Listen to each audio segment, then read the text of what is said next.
Good evening, everyone. I hereby announce that pursuant to Section 5 of the Open Public Meetings Act, that adequate notice of this meeting has been provided in the notice which was sent to the Asbury Park Press, the Two River Times, and posted on the bulletin board in Township Hall, and filed in the Township Clerk's office on August 4th, 2022. Mayor Bontempo? Here. Mr. Santana? Here. Mr. Impreviduto? Here. Mr. Lucarelli? Here. Mayor, you have a quorum. Thank you. Everyone please rise for the Pledge of Allegiance and please remain standing for a moment of silence. I pledge allegiance to the flag of the United States of America and to the republic for which it stands, one nation, under God, indivisible, with liberty and justice for all. Everyone please remain standing for a moment of silence to honor our troops both home and abroad who work tirelessly to protect us each and every day.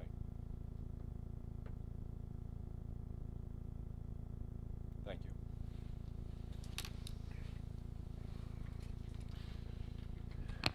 Good evening, everybody. Welcome to the Holmdel Township Committee meeting, August 9, 2022.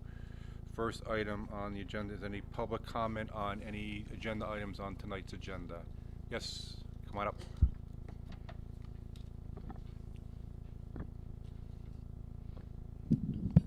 Hi, Jenny Blumenthal, 41 Stony Brook Road. I have two questions.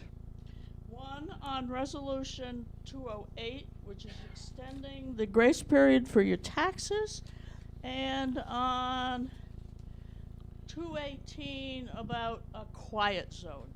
So my first question was, actually, Bill answered it a couple of minutes ago. I said, when did the tax bills go out? And he said that they went out on August 4th from Brooklyn. Now, I don't know whether they came by Pony Express or what, but we got ours rather shortly after that. I don't remember the date, I didn't write it on the envelope, but an acquaintance called us and said, what happened to your taxes and so forth? And he said, I didn't get any. And I said, well, that's kind of funny. And then Ralph looked it up on the tax records and told him the answer to his question. But then apparently he got his tax bill the next day. So the question is, how come didn't all get them on the same day? Anybody know? Okay, and The then post office will be able to answer that, but they're all sent out from the same post office the same day. okay, so that's that. Now, what inside the tax bill there was a letter from you, I believe, saying that the bills were due. The last gasp was August 26th. So if you already know that the last gasp is August 26th, what is the point of 208? We're memorializing it by resolution. But shouldn't you have done that last month, maybe? We did not know when it's statutory depending on when the bills were mailed. So until the bills go out in the mail, we cannot state a specific grace period. That's kind of back-assward, but anyway. Anyway, so the bill is still sitting on my desk. You'll get it on the 26th, I guess. And then on number 18, approving Colliers to design a proposal for a quiet zone. What is a quiet zone, aside from what happens at 3 in the morning when your 3-year-old has finally fallen asleep? That deals with Centerville Road. There's a New Jersey Transit train crossing there, and they're blowing at all hours of the day and night. As they have been doing since the Pony Express went out of business. Yes, but we've been requested by a particular development to look into the possibility of creating a quiet zone at that crossing, where the trains would no longer have to blow their horns. Isn't that unsafe? They're doing a study. Now, who was asking to have it done? The township committee. We're authorizing the Well, who contract. complained about it? I mean, I hear them and I go, I'm glad nobody's getting hit or hitting the train because they didn't know it was doing something. So somebody must have been complaining about it, and they haven't been. And I've been here 40 years, and I never heard anybody complain about it. Yeah, the one development up there right off of 35 off Centerville, they're the ones that asked us to study it. Gee, and I know when Village Grand was built, there were a bunch of seniors who moved into there who thought it was the greatest thing in the world to live in a development where the train tooted. Anyway, I think think it's kind of overkill and a waste of money, but anyway, if you turn them off, you turn them off, and heaven help us when somebody doesn't hear the train coming and they drive into it. Sorry, bye. Anybody else in the public on agenda items?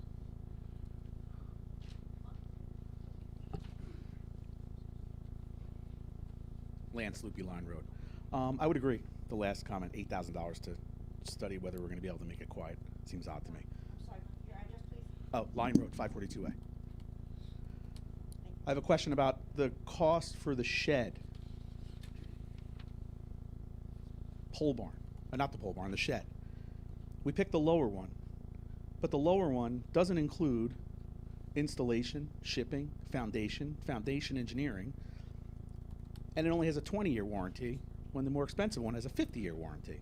Seems kind of foolish to save $8,000 and lose 30 years of warranty, and I don't know how those other costs are being explained. And then the pole barn, it seems like we just, again, picked the lowest cost, but I can't see anything in there as far as details as to what that covers, what it doesn't cover. Is that $300 and whatever thousand? Is that all in or what? It's not very clear, so I don't know how we're making a decision to spend that kind of money when we're not clear on that. I also wanted to try and understand the 39 election workers that we hired for the special election that took place a couple weeks ago. They're listed as legal counsel, and I'm trying to figure out how that's legal counsel. I can't find them on the summary page. Trying to identify where that is. So if someone could help me with that, that would be great. And we spent almost $10,000 to print those ballots for one question. Okay. At least $1,357 on postage because the primary, which is less voters than the special election question, so it had to cost more because we spent $1,350 on 8,000. The special elections $14,000. So $8,761 in the attorney. I heard people kept saying that it didn't cost $50,000, but based on what I'm adding up, I'm at $31,785, and I don't even know all the costs of Zoom and all these other things. So trying to understand that. And I will close with a thank you for what I noticed in there that we're canceling a couple of tax bills for some veterans. So I appreciate that. All for the veterans, so thank you for that. And that'll lead into my public comments later. Thank you.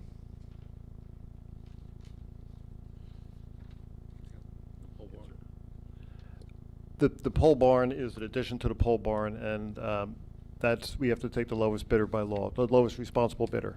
So the pole barn and also the shed that's going over at F&F Farm. Yes, the QPA review. 20 years versus a 50-year warranty, that's being factored in for $7,000. That's not worth $7,000. 50-year warranty versus a 20-year warranty. No. Please don't speak from the audience. Yeah, please let him answer. The QPA did review the bids, and that was the lowest responsible bid for what we're using it for. Well, what are the other costs aside over and above the $28,000? What is the shipping? What is the installation? What is the engine? What are all those other costs that it explicitly states are not included? I'll have to How is everyone up there going to make a good decision if they don't have all the factors?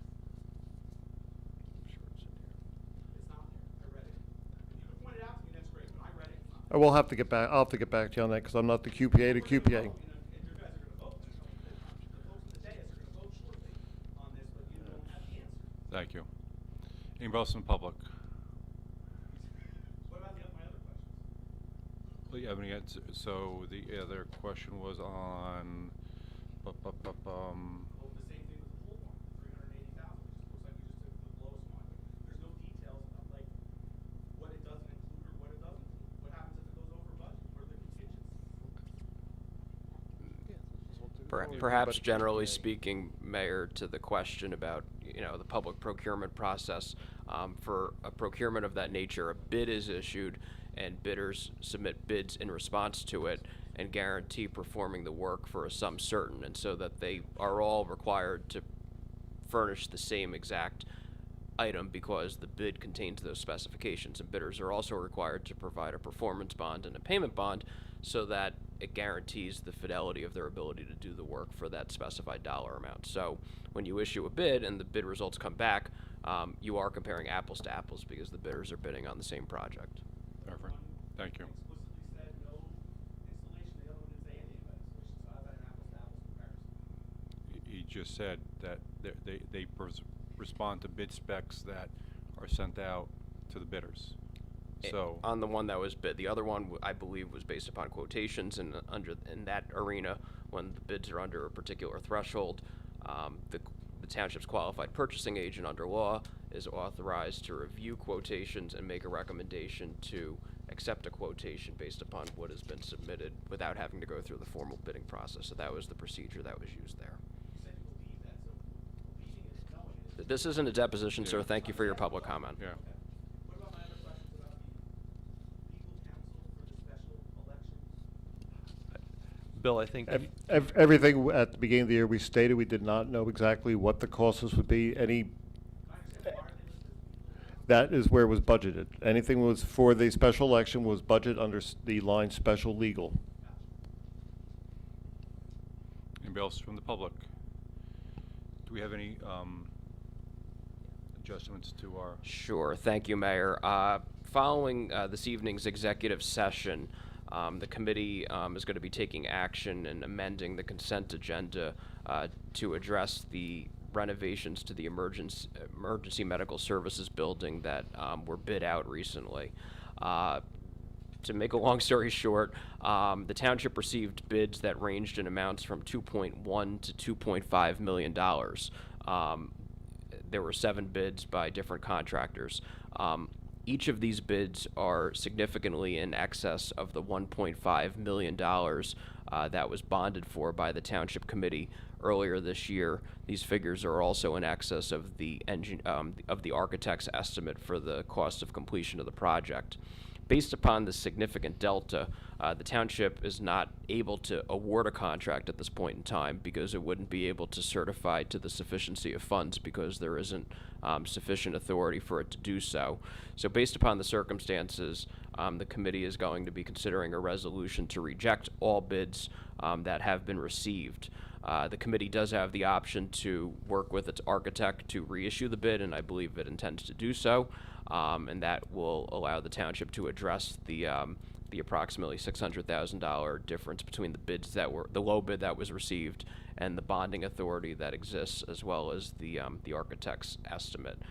So if unless there are any questions, which I'm happy to answer, a motion may be in order to amend the consent agenda to add a resolution rejecting all bids for emergency medical services building renovations. And one final note I'd like to mention, there was a bid protest in this bid filed by one of the bidders.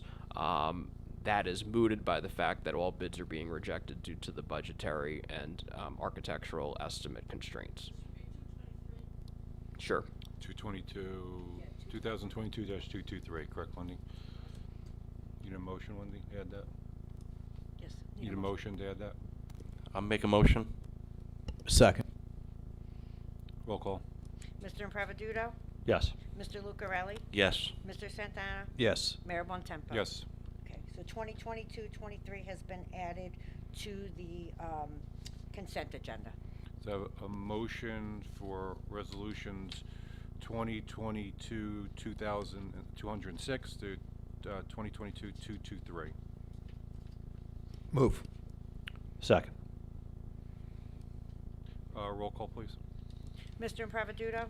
Yes. Mr. Lucarelli? Yes. Mr. Santana? Yes. Mayor Bontempo? So I need to just recuse myself from 215, Wendy, former employer, and then yes. Good. Yes. Next is a hearing on ordinances. The next is on hearing for ordinance 2022-24, which is an ordinance amending fines pursuant to section 4-1 titled Alarm Systems. Public hearing on 222-24 ordinance for the alarm systems. Seeing none.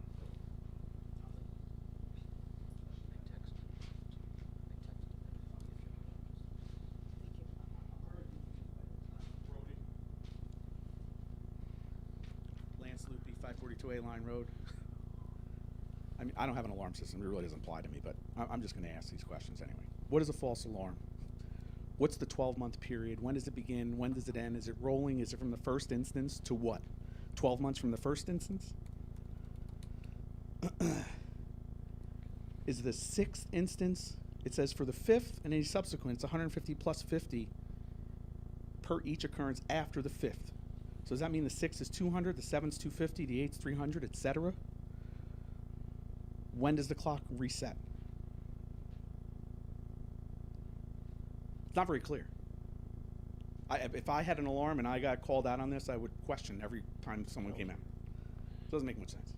Any questions on this? Well, I just asked them. No, any other questions on this? No. Okay, thank you. Mike? Sure. The administrator's indicating to me that the fines accrue over the course of a calendar year, and the definition of false alarm is a very lengthy paragraph that's set forth in Ordinance 4-1.3 that you're welcome to review. Okay, so on Jan 1, the clock resets every year. So if I have my first instance on December 31st, then on Jan 1, I'm back to instance 1 again. That's how it's written. You said calendar year. You said calendar year. It's I very confusing. But is that a big deal? It doesn't read that way. Is that a big deal? I believe the I'm administrator. just trying to understand. Well, don't you think the people, you're voting to change a law, right? And you're going to incur fees on people. Don't you think it's fair to them to be clear? Just to be candid, You could be candid, sure. I'd be happy to explain, sir. You've completed your comment. Now we're going to respond. Sure. Okay, so thank But you. He asked an additional No, question. no, no, The no. deputy mayor asked an additional Oh, question. okay. Well, I'm So I'm going to try and clarify things for everyone, including your benefit. First, I would note that the 12-month period is already contained in ordinance, so the committee is not changing that whatsoever. The administrator, I believe, was referencing the registration, which is on a cyclical basis. The way the ordinance currently reads, it does contain an escalation of the fines based upon a 12-month period, so I think a fair interpretation of it would be that if you had a false alarm today, and then you had a false alarm tomorrow, for the following 12-month period, if you had a third false alarm, you could potentially be written an ordinance violation for that third false alarm for the 12-month period following the second alarm. That's the way that I read the 12-month period. It seems like a rolling period based upon the first false alarm. But you also just said Jan 1. You said calendar And I'm year. correcting the Okay, record. Okay, that's fine. Okay, I'm just making so- sure I understand. Thank you. Okay. Who's going to keep track of that? 12-month Police. period. Please. Anybody else on the alarm? Seeing none, close public portion. Do I have a motion? move. Second. Roll call, please. Mr. Impreviduto? Yes. Mr. Lucarelli? Yes. Mr. Santana? Yes. Mayor Bontempo? Yes.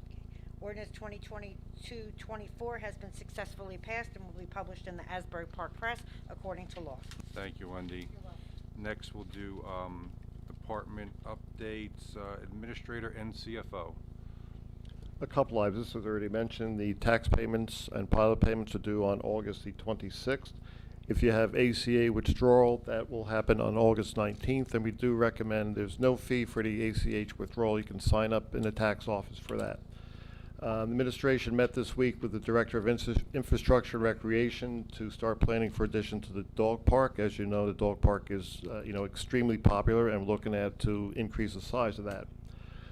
Also, at the September 10th and September 24th, the September 11th 9/11 Fund is going to be collecting items at the large item drop-off, such as wheelchairs, defibrillators, walkers, canes, and medical supplies.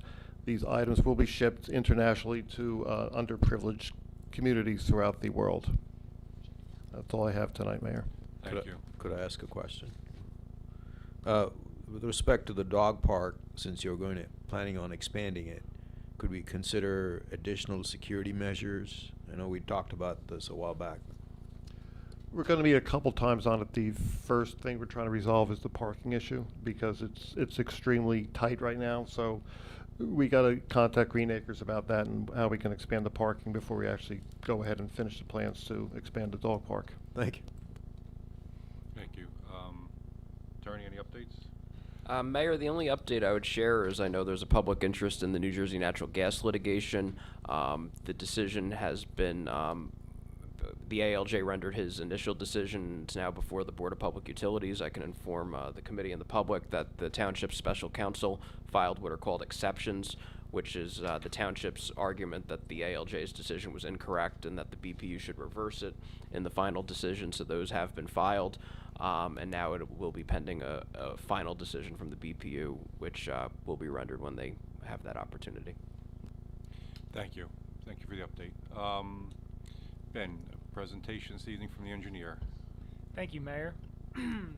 I just wanted to give everybody a quick PowerPoint slideshow of the TABS Committee Bike Route Phase 1. Just kind of an update to let you know where we stand with this project, what we're working on. So the first thing is you've seen this before, the township's objectives: expand open space, create connectivity between locations. The bike route that we're talking about connects Homedale High School all the way down to Cross Farm Park. Improve multimodal transportation network. So multimodal refers to pedestrians, bicyclists, rollerbladers,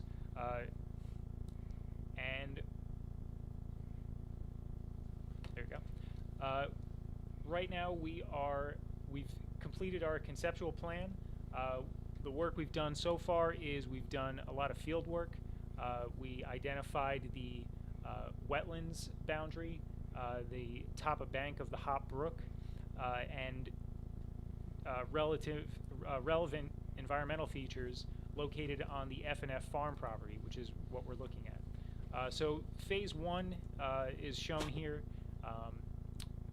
Crawford's Corner Road is at the top there, which that white line at the top is either going to be an on-road bike lane or share the road, or we're also considering an off-road, widening the sidewalk to allow bicyclists to use a multi-use path there. We would then do like a flashing pedestrian beacon for crossing Crawford's Corner Road there.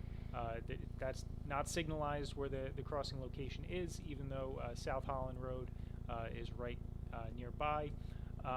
Then we would proceed down through the township-owned property, which is F&F Farm, and you can see the green and yellow lines there. Those represent the wetlands buffer area and the flood hazard area riparian zone. So this is a regulated area.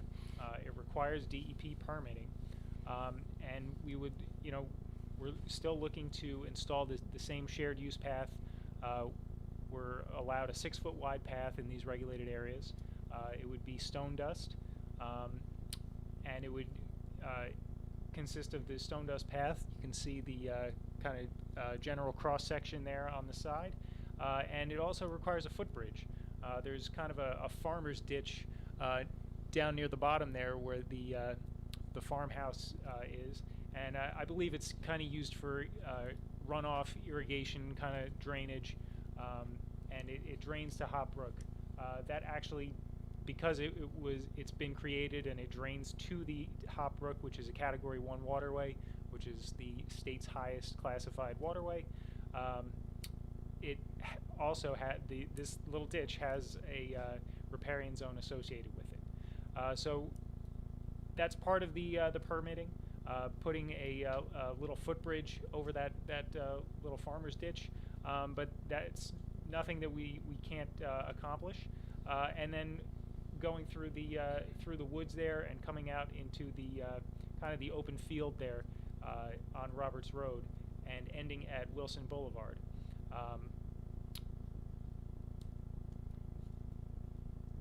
As I said, we've delineated the wetlands, identified the environmentally sensitive areas. So we're working on the next step is getting the permit plans together, and permitting from the DEP can take 6 to 8 months. That's just the standard time frame for a wetlands permit and a flood hazard area general permit. So part of that, like I said, we're preparing the construction plans. We're going to have to do a stormwater management plan because of the new stormwater regs. This installation will require us to address stormwater management. I'm not exactly sure if that is going to involve some sort of structural measures, but that'll be part of our design. We'll figure that out and submit that to the state for their review and approval.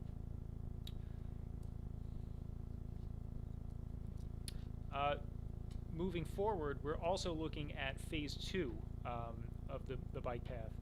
The red line on the top is what we were just looking at on F&F Farm and ending at Wilson Boulevard. Phase 2 is going to pick up at Wilson Boulevard.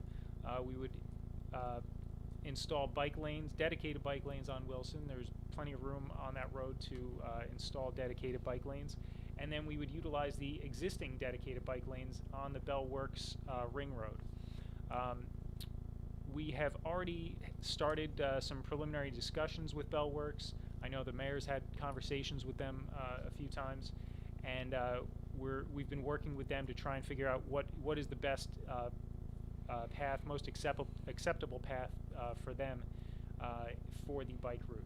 We initially talked about utilizing the entrance road that goes towards Middletown Road, but that's a narrow road, and it's got environmentally sensitive areas on both sides of that road, so widening is really not an option. So what we've actually come up with is going through the woods, which surprisingly is less environmentally impactful, and I'll show you why. There is a well-maintained, dedicated trail that is already wood chipped, and we would look to use that for the bike path. It's a shorter route. It's more in line with what the TABS committee has been looking for, off-road, more in line with the bucolic nature of the town. One of the challenges that we're going to face is I know in the woods there in the trail, you go down a set of stairs and then over a little footbridge. So we don't want to be riding bikes downstairs, so we're going to look to replace that with a ramped bridge that traverses the stream that's there. Again, we've had conversations with Bell Works because this is kind of right at the dividing line between the Bell Works property and this over the other side of the bridge goes into Bayonet Farm. The next steps here also are reviewing the permitting needs, and we also are applying for a Monmouth County Open Space Grant. If you remember, Phase 1 already received a Monmouth County Open Space Grant in the amount of $114,000. We're going to be applying for another grant. I've had preliminary conversations with the county already regarding this, and we've talked about the requirements for submitting the application for this project, and it's definitely a go. We're going to be submitting that, and the application deadline is in September. And if there are any questions, I'd be happy to answer them. I don't have any question. Anybody in the committee? Thanks, Ben. Could you go back to the like the first slide that you had with the trail? Yep. So that one there is, I see where you're crossing Crawford's Corner. Yes. I know that's I know vehicles are probably moving at a decent rate of speed there. Excuse me. Is there any way to continue that bike path on this side of the property to get to the light, so that they could cross there when there's a red light instead of having a crossing just before a light? Yeah, it's difficult because I don't know if you can see where the arrow that is pointing at the potential shared use path, pointing at the white line there up top, right at the arrowhead. That is privately owned property. It's not part of the township's property, so we can't use that lot to put the bike path. So that pushes us out into the right of way already there. So that's before the light, and it's just not really an option to do that. There's also a steep drop off where the stream crosses under Crawford's Corner Road, and there's really not room for a shared use path there on that side. All right, thank you. Thanks, Ben. Thank you for the update. Appreciate it. If you have one more minute, I have a couple other quick things. Takalusa Drive, which is a DOT-funded project. That project's been awarded. We have a pre-construction meeting set up for next week on the 18th. And the Mount Drive force main project, if you remember that, that is the force main that has broken several times, located within a stream, underneath a stream bank.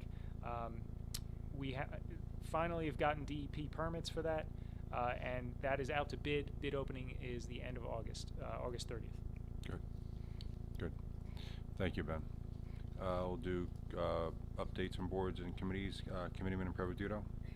Sure, just some helpful notes from community development on hiring a home contractor. Home contractors are required by law to be registered with the state of New Jersey. The resident can verify that their contractor is licensed by going to New Jersey's license verification website. Contracts for home improvement services in excess of $500 must be in writing and must include the start and completion dates, full amount the homeowner will be charged for services and materials, and several other specific contract items. Homeowners have the right to require the contractor to obtain all necessary permits prior to the start of work. Final payment to the contractor is not due until all final inspections pass. For complete information about hiring a home improvement contractor, check out the July edition of the Homedale newsletter. We have a grease trap ordinance finalized. This work on this ordinance has been completed and sent to the attorney for review. And fire prevention inspection ordinance has also been finalized. It's intended to address special or extended inspections for fire prevention, has been completed and also sent to the township attorney for review. If passed, it will allow the Department of Community Development to collect fees for the cost of extended inspections for special events, including weddings, fireworks, filming events, etc. And that's all from community development. Thank you. Thank you. Committeeman Lucarelli. Thank you, Mayor. So we have brush pickup is beginning the end of August. Excuse me. The brush pickup schedule will begin the week of August 29th with Section A. It will cycle through the remaining sections each week, and then to find out which brush section you are, please call the recycling department. And then also this weekend we have our large item drop-off. That will be this Saturday, August 13th, from 8 a.m. to 1 p.m. at Bellworks parking lot. And the Holmdel Township Committee is extremely proud of the partnership we have developed with Bellworks, and we hope to continue hosting this important recycling event in their facility in the future. Thank you. Thank you. Deputy Mayor. Thank you, Mayor. I have a few Homedale Police Department updates. First, the National Night Out event was a resounding success. Over 300 residents and visitors were there. They engaged with police officers, first responders, and even our canine dog, Murph. The second item is at the last township meeting, we promoted 8 Homedale police officers. 2 were promoted to captain, 3 were promoted to lieutenant, and 3 were promoted to sergeant. Congratulations to the officers. A formal promotion and swearing-in ceremony will be held shortly. I don't know the date yet. Last item, there have been a string of car thefts. As of this date, 5 motor vehicle thefts and 16 attempted motor vehicle thefts in Holmdel Township.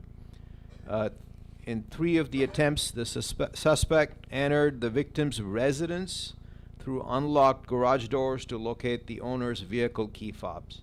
So please continue to not only lock your vehicles, take your key fobs with you, lock your garage, lock your home.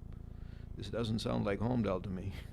Report any suspicious vehicles or subjects to the police. And this is not unique to Homedale. It's happening everywhere in Monmouth County and pretty much everywhere in New Jersey as well. So we are not unique in this aspect, but unfortunately, we are subjected to this. Thank you, Deputy Mayor. I have a couple updates. First of all, the General Tilley Road dedication ceremony. Last month's ceremony honoring Homedale native son, General John Tilley, was a huge success. We had an excellent turnout for the ceremony, and the road dedication, including special guests, included General Lisa Howe, who's Adjunct General of the New Jersey National Guard and Commissioner of the Department of Military and Veterans Affairs, Captain Edward Callahan, Commander of Naval Weapons Station Earl, and representatives from Senator Menendez's and Congressman Smith's office. The new sign is located on Crawford's Corner Road in front of the Homedale Fire Station, the new Homedale Fire Station. Homedale presented the General with a proclamation from the Township Committee and a key to Holmdel Township, and as well as a Homedale flag. The Veterans Roundtable, the inaugural Veterans Roundtable, a discussion part of the Homedale Veterans Initiative, was held immediately prior to the General's ceremony. Approximately 20 Homedale veterans were able to have breakfast with General Tilley, General Howe, Captain Callahan, and Sergeant Rodriguez, Veteran Services Officer from Congressman Smith's office, who's also in attendance. After breakfast, the group transitioned to a discussion about the current state of the military and veterans issues, including medical care, education opportunities, and the VA. Holmdel Township is in the planning stages for the next roundtable, which we're hoping to be able to host at Naval Weapons Station Earl at the invitation of the commanding officer, Captain Edward Callahan. As many of you are aware, the Drought Watch is in effect. The New Jersey Department of Environmental Protection has issued a statewide drought watch as of today, August 9th. This is the first states in a 3-step drought advisory system. New Jersey is urging all residents and businesses to seriously conserve water as persistent dry and hot conditions continue to stress water supplies across the state. As of the moment, restrictions are on a voluntary basis, but if conditions are not improved, the state may declare a drought warning or emergency in which mandatory water use restrictions will be put in place. Check out Homedale's social media pages for tips on how to conserve water. Homedale OEM is currently running a cooling station here at Town Hall. The Homedale Office of Emergency Management has established a cooling station in the lobby of Town Hall.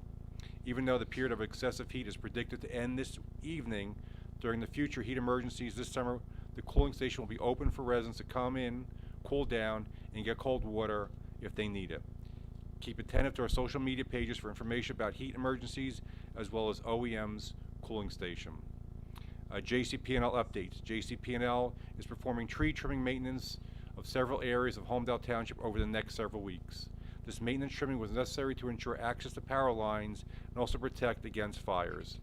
JCP&L will always notify customers via their tree contractor prior to starting trimming work. JCP&L is always monitoring customer reporting lines. If excessive heat or summer thunderstorms knock out power, JCP&L encourages you to report it even though their website, phone, or text system to help identify outage areas and speed up repairs. That is very important. Make sure you regularly check and change your air conditioning filters. Clogged filters waste energy and money by making your HVAC system work harder and put unnecessary strain on the power system during the hot summer months. We've had administration, and I've had multiple meetings with JCP&L, and they are being more proactive in town right now, trying to reduce issues going forward by doing the tree trimming, as well as close monitoring with administration, keeping them informed of what's taking place in their town, and keeping us appraised of any extra monitoring they're doing for anticipated storms moving through our areas. That's my update. I will now go to public comment. Remember, please state your name, address, and you have up to 3 minutes, which is right, Wendy? Jay Inello, 18 Ladwood Drive. Mr. Santana, I'm glad you brought up the crime because it is unsettling. You can't leave your keys on your kitchen counter anymore. And without saying what we're doing, what are we doing about it? Are we increasing the hours? Are we doing more patrols? Because candidly, it doesn't seem from a resident perspective that we're doing much. And maybe we are. That's number one. Number two, the dog park. Again, with all the reverence to the dog park, I believe, I haven't done a scientific study, that the majority of users are not from Homedale, so we're expanding it. Is it still self-funding? If not, what is it going to look like? What is it going to cost? I don't think it's the most beautiful thing when you drive by to see the fence and everything. Is it going to not look, is it going to look worse? Number three, Middletown Road.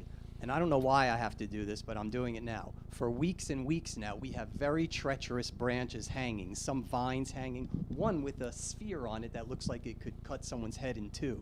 Who is monitoring that? Why isn't that being monitored? We need to get a crew out there, whether it's Monmouth County or Homedale, to look at the dead branches and the things hanging. If someone has a top back and that thing hits them, it's going to kill them instantly, and let's hope that doesn't happen. Number 4, our fire rating. Do we have any update on that? My insurance bill just came in, and I'm more than double what I came into this town with. Vonage, is there any update on that property? What's going on there as they move to Bell Works? Plastic bag recycling, is that going to be open again, or is that still closed? Plastic bag recycling, I'm building up a lot of them. For green acres, if we have dead trees on green acres, what do we do about them? And if the town is going to take them out, can the town replace them? We have some green acres near my house. We have some dying trees. And we are ready as a neighborhood to replace the tree for $700. We don't feel like we want to do that again. I'd like to know about that. And finally, I know I experienced some notable volatility in taxes. I know some pockets of town went down notably.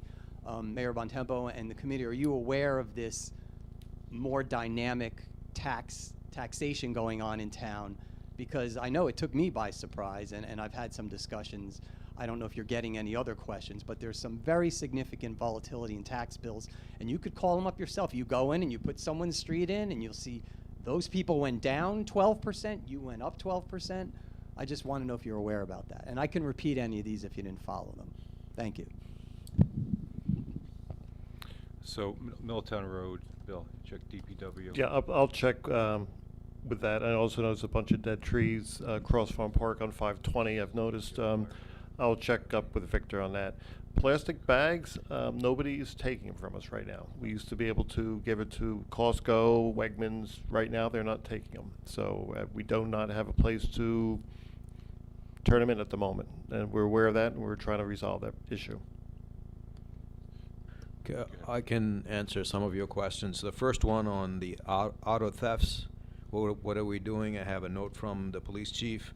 He said we are putting additional officers on night shift to protect our residents. And other things that they don't want to disclose. So, Okay. Is he listening live, or you had that note?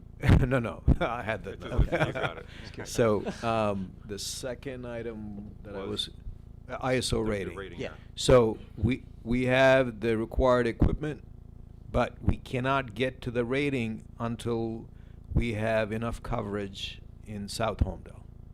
To that end, we need to have a shared service program with Earl or some other town, and the fire chief is looking into that. So until that happens, even though we have the required equipment and other things, we don't have coverage in South Homedale for the ISO rating, not for putting out the fire. So until that happens, we're not going to see an increase in the ISO rating, and hopefully it'll happen by next year. That's the plan. I know we've been talking about it for a Yeah. while, and it's easy for me to come up here and Yeah. say we've been So talking we about went it. through it. What takes so long? I Yeah, guess? so we went through a steady process. We had to first build the firehouse, get 2 fire trucks. All those took time. Yeah. And then when we went back and checked, the problem there was for the ISO rating, we need to have coverage in South Homedale, and the centrally located firehouse, which was news to me after we built it, was not providing that coverage in South Homedale for the purpose of the ISO rating. And as a result, we need to find a shared service program. We asked around, and that's what's going on right now. Okay. The last part on bondage, there Yeah. was an article in the Asbury Park Press, I guess in the last few days, covering bondage moving into the building, and they Yeah. also talked about the old bondage building and how the new company, not Matt Cali, Veris, I think they're called, evidently sold or is selling the Homedale property and the Jersey City Hotel to one buyer, which has not been disclosed. So we don't know, or We you don't can't know. discuss. I Okay. don't know. Yes, Okay. that has been shared with me. Okay. And the dead tree on Green Acres, I mean, I'm not trying to be cute about this, but if some of us have prominent green acres near our house, and you see this dying tree, and we're like, do we call and have it taken out? Because then if so, who's gonna put a new one? And again, we just spent $700 on a tree. I'll check into that. I'll have to Okay. find out from Barbara, usually handles the Green Acres. I'll ask her and see what we have to do with it. Okay, because we don't want to take it out if we're not gonna get another tree. All All right, right. thank you. Yes. Yep, you. In the green. Hi, Jenny Blumenthal again. Bob, Ben, can you put that bike trail presentation on the website? Because I didn't bring binoculars to read the fine print on the map. Absolutely. Yes. Yeah, Thank you. yeah. Because I've walked all that section from Crawford's Corner all the way down to Wilson, and it is a little interesting at this point. Thanks. Thank you. Anybody else from the public?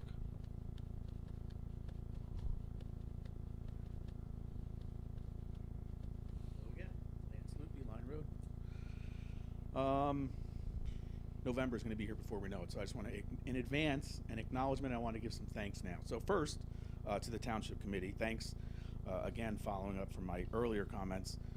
The General Tilley Road dedication, great job on that. Thank you. Being married to, if you can follow this, his sister's niece. I've been to many events with him, met him. He's a wonderful person. So, and to the person whoever thought of that idea, thumbs up to them too as well. I also want to thank the Township Committee. I want to thank those who were all in on the Charter Study Commission. It was extremely helpful to me, and I think a lot of other residents. I want to thank the participants, the electoral participants of Homedale, for the tremendous turnout. 33.9%, pretty impressive. Only 586 less votes than in the general in November. And in hindsight, I was a big proponent of why we had this in July, in the middle of the summer, and the most popular month of vacation time. But in hindsight, it probably couldn't have been better, because high inflation, high gas prices, and this being the only item on the ballot, it allowed people to be laser focused on it. And I think that's why we had the tremendous turnout and the tremendous no vote. I mean, barring the vote by mail, the in-person vote was 60-40 pretty much everywhere. And I think that, again, back to the all-in on this, this exposed the residents of Homedale to why it was so important in the middle of the summer. We spent, as I said earlier, almost $31.5 thousand on this minimum, not including the Zoom calls or any other technology or any other things that I couldn't find in the line items of the budget. But I'll say that, there's two more. That was an important no vote, but we have two more important no votes left, and I just want to make sure that that's clear.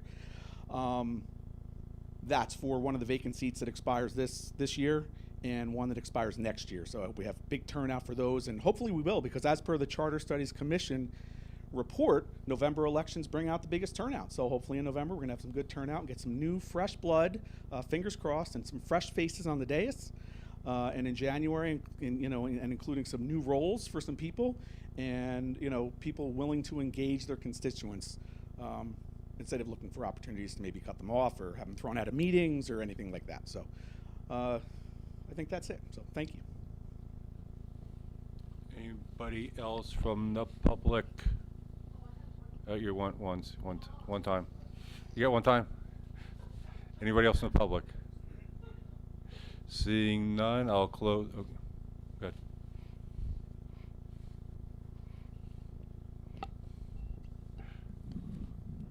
You can hold it if you want. You can hold it. Okay. Can everybody hear me? Yeah. Ken G. H. Say Street. I just want to read a statement into the record here. In the middle of the campaign for the Charter Study Commission referendum, Homedale residents received a political mailer showing a headline that Governor Phil Murphy appoints Homedale resident Ken G. to commission, right next to a picture of myself with Democratic New Jersey State Senator Vin Gopal, along with a false and misleading claim that I am a Democratic operative chosen to lead the charter study, unquote. All 5 commissioners of the Charter Study Commission were duly elected in the 2021 November election. My appointment is to a non-political Asian American Pacific Islander Commission created because of rising hate crimes against Asian Americans during COVID pandemic. The appointment by Governor Murphy was made in May 2022 after the Charter Study Commissioners have unanimously agreed to the recommendations. Homedale residents know that I worked tirelessly on behalf of Homedale, Monmouth County, and New Jersey residents in the utility and energy sector. I serve as co-president of the citizens group RAGE that successfully stopped the high-power transmission line in Homedale and 4 other surrounding towns. After this success, I founded and serve as president of citizens group called CHARGE, which stands for Consumers Helping Affect Regulation of Gas and Electric. The picture shown was taken in a 2018 meeting where I, in my capacity as president of CHARGE, and on behalf of Homedale residents, met with Senator Gopal to address power outage issues that plague our communities. I wait until now, after the election results are official, to issue this statement because this is not about the Charter Study Commission referendum. There is a steep rise in hate crimes against Asian Americans during COVID pandemic. This continues today. In a laudable move, the New Jersey State Legislature created a new commission for the purpose of stopping hate crimes against Asian Americans. Even though 20% of Homedale residents are Asian Americans, the people involved with this political mailer are clearly tone deaf to the real plight and fear faced by many Asian Americans. We need not remind people about the shootings of the Asian woman in Georgia, the Asian woman who was killed when pushed onto new subway tracks in New York City earlier this year, or the many other hate crimes incidents. Shown on the reverse side of this mailer is a picture that includes current Township Committeeman Rocco Improviduto, DJ Lucarelli, and current BOE member Terrence Ward. It is reprehensible that my appointment to New Jersey State Commission to stop hate crimes against Asian Americans will be used for fodder for political purposes, especially in such a false and misleading way. All Homedale, New Jersey residents, regardless of race, color, or political party affiliation, should not condone this action. Thank you. Thank you. Anybody else in the public? Seeing none, I will close public comment. Do I have a motion to adjourn? Move. Second? All in favor? Aye. Have a good night, everybody. Thank you for coming out.